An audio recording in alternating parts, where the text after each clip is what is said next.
বাৎসরিক পঞ্চাননের পুজো অনুষ্ঠিত হলো মেমারিতে। মেমারি ২ নম্বর ব্লকের অন্তর্গত বিজুর ১ নম্বর গ্রাম পঞ্চায়েতের কন্দরপুর গ্রামে এই পুজো ১৪১৫ সাল থেকেই ধুমধাম সহকারে এই পুজো অনুষ্ঠিত হয়ে আসছে। এবছরের এই পুজো ১৭তম বর্ষে পদার্পণ করেছে। প্রত্যেক বছর ২২শে ফাল্গুন এই পুজো অনুষ্ঠিত হয়। পুজোর আগের দিন অহোরাত্রি হরিনাম সংকীর্তন অনুষ্ঠিত হয় মন্দির প্রাঙ্গণে। শুক্রবার মন্দিরে বাবা পঞ্চাননের বিশেষ পুজো, হোমযজ্ঞ, চণ্ডীপাঠ অনুষ্ঠিত হলো। পাশাপাশি প্রায় কয়েকশো ভক্তদের মধ্যে খিচুড়ি প্রসাদ বিতরণ করা হয়। এই পুজো প্রথমে পারিবারিক পুজো হিসাবে শুরু হলেও এখন এই পুজোর আরও বিস্তার লাভ করেছে। এলাকার বহু মানুষ এই পুজোতে সামিল হন।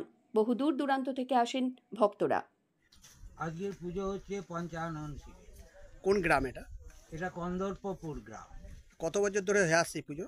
এটা শতাধিক বছর ধরে হয়ে আসছে, তবে এই ১৪১৫ সাল থেকে জাঁকজমকভাবে হচ্ছে। এটা কদিন ধরে হয় এই পুজো? পুজো ২ দিন ধরে হয়। গতকাল অধিবাস, আজকে বিশেষ পুজো এবং হোম। কতজন ভক্ত প্রসাদ পাবে? এখানে ৫-৭০০-র উপর ভক্ত প্রসাদ পাবে। এটা কোন বাড়ির পুজো? এটা পালবাড়ির পুজো, তবে এখন আর পালবাড়ির মধ্যে সীমাবদ্ধ নেই। পার্শ্ববর্তী গ্রাম এবং গোটা কন্দর্পপুর গ্রামেরই বাসিন্দারা পূজায় অংশগ্রহণ করেন। এটা কি মাঠের মধ্যেই পুজোটা হয়? হ্যাঁ, মাঠের মধ্যে পূজা। মৃত্যুঞ্জয় যশের রিপোর্ট, সংবাদ আজকে নিউজ।